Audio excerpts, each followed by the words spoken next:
Bonjour et bienvenue dans cette vidéo. On va apprendre à compléter un tableau double entrée et ensuite on verra comment calculer quelques probabilités par rapport à la situation qu'on nous présente. Donc en parlant de situation, on est parti. Donc nous avons un concessionnaire qui possède 50 voitures. On m'indique que 20 voitures sont blanches. J'ai 12 voitures électriques. Et sur ce total, nous avons 10% des voitures qui sont blanches et électriques. Et on est parti, on va compléter ce tableau. Donc un tableau double entrée. On va aller avoir des informations qui vont être indiquées en ligne, d'accord, et des informations qui vont être indiquées en colonne. Et l'idée, ça va être de croiser les informations. La première case qui est la plus simple à remplir, sachant que souvent les situations vont nous donner directement l'information, ça va être cette case-ci. Donc finalement, ça va correspondre au total des issues que je vais avoir par rapport à ma situation. Ici, je sais qu'en tout, j'ai 50 voitures. Donc je vais pouvoir l'indiquer ici. 50. C'était plus facile. Maintenant, je vais y aller pas à pas dans ma situation. J'ai 20 voitures qui sont blanches. Donc je vais sur voiture blanche. J'ai 3 possibilités pour mettre le 20. Soit dans voiture électrique, soit dans voiture essence, soit dans total. Quand je regarde ma situation, ici, on ne me distingue pas si ces 20 voitures blanches sont électriques ou essence. Je vais donc mettre le 20 dans l'effectif total. J'ai en tout 20 voitures blanches. Et là, avant de continuer à décortiquer mon énoncé, je remarque que dans cette colonne, j'ai 2 informations et une inconnue. Donc je vais directement compléter cette case. Donc en fait, cette case-là, pour la trouver, je vais me poser la question suivante. 20 plus combien égale 50 ? Je vais numéroter la case. Donc pour trouver ici cette information, je vais donc faire 50 moins 20, ce qui me donne 30. On continue. J'ai 12 voitures électriques. Donc je ne vais pas lire les informations par rapport aux lignes, puisque je ne les sais pas. Par contre, je les ai sur ma colonne voitures électriques. Soit c'est 12 voitures blanches, soit c'est 12 voitures colorées, soit c'est mes 12 voitures électriques au total. Comme tout à l'heure, je n'ai aucune distinction sur mes 12 voitures électriques, à savoir si elles sont blanches ou colorées. Cela veut donc dire que le 12 va être dans le total. Donc je m'arrête, puisque je remarque ici sur cette ligne-là que j'ai 2 informations et une inconnue. Donc 12 plus combien égale 50. Je complète directement cette ligne. Je fais donc 50 moins 12, ce qui me donne 38. Et maintenant, je continue. 10% des voitures sont blanches électriques. Je vous ai mis dans cet énoncé une application en pourcentage, donc vous verrez, vous n'en aurez pas à chaque fois dans vos exercices, mais bon, on le voit au moins une fois, comme ça on sait comment on travaille avec ce genre d'informations. Donc déjà, il faut que j'arrive à voir où on met ces 10%. Donc 10% des voitures sont blanches et électriques. Je vais donc prendre l'information voiture blanche et l'information électrique. Ce sera donc ici que l'on aura mon information. Donc ces 10%, en fait, ils vont être appliqués au total. Moi, au total, j'ai 50 voitures. Je vais donc calculer 10% de 50. Donc je rappelle le calcul. 10%, c'est 10 divisé par 100. Le 2 se transforme en fois et j'applique aux 50 véhicules, ce qui me donne, bim bam boum, 5. J'ai donc 5 voitures qui sont à la fois blanches et électriques. À partir de là, on va y aller. Je vais peut-être pas noter tous les calculs, mais on va y aller pas à pas. Donc je vais travailler par ligne, mais vous pouvez aussi travailler par colonne, ça reviendra exactement au même. Donc j'ai 5 voitures électriques, j'ai je ne sais pas de combien de voitures essence, et en tout j'en ai 20. Donc 5 plus combien pour aller à 20 ? Bravo, 5 plus 15. On continue. Ici. Maintenant je vais travailler les colonnes. Donc 5 plus combien pour aller à 12 ? 5 plus 7. Et ensuite 5 plus combien pour aller à 38 ? 5 plus du coup 23. Si vous le voyez pas directement, vous faites bien le total, donc 38 moins 15.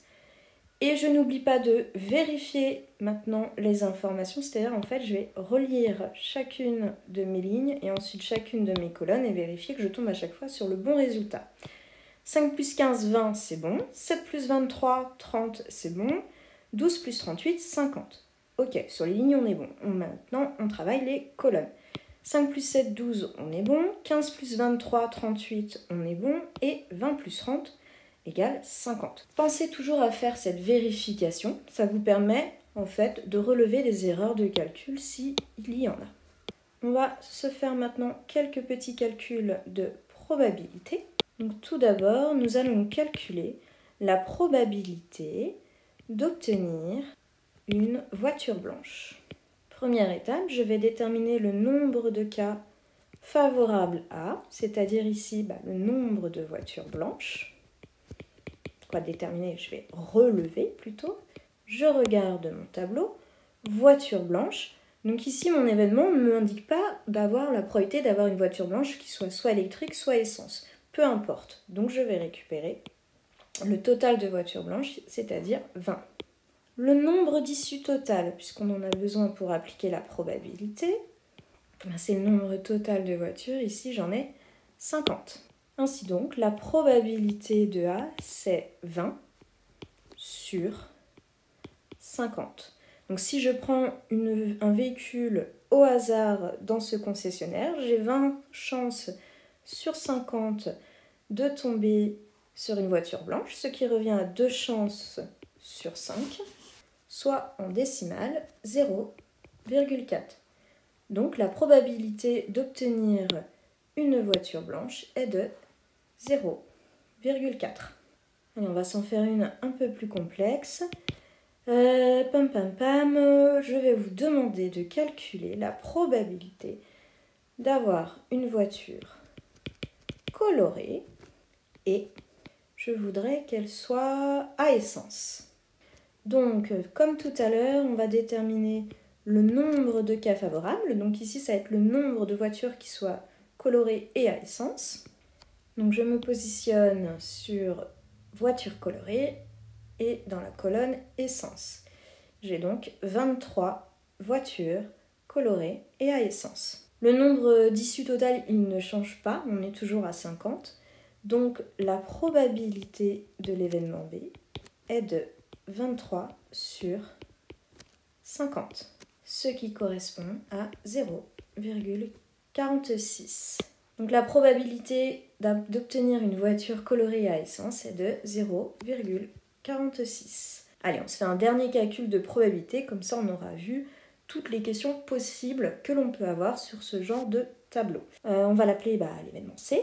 Donc nous voulons obtenir une voiture blanche à essence ou une voiture colorée.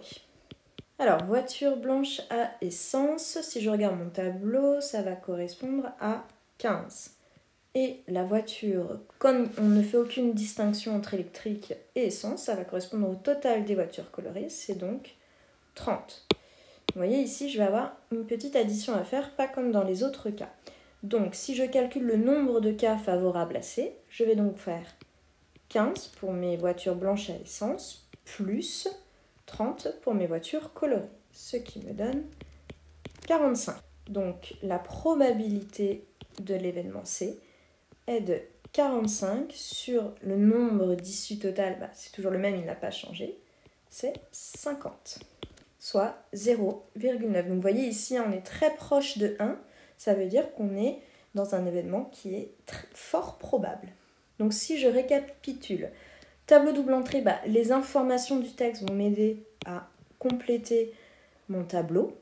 Donc ça, vous revoyez le début de la vidéo pour y aller pas à pas. Et ensuite, quand je vais travailler le calcul des probabilités, ce qui va être important, c'est de bien relever les informations qui correspondent à l'événement qu'on me demande de déterminer. Puis après, on applique la formule du cours et ça va tout seul. Et je rappelle, une probabilité est toujours comprise entre 0 et 1. Donc si vous trouvez un nombre supérieur à 1, c'est que vous avez fait une petite erreur quelque part. Voilà.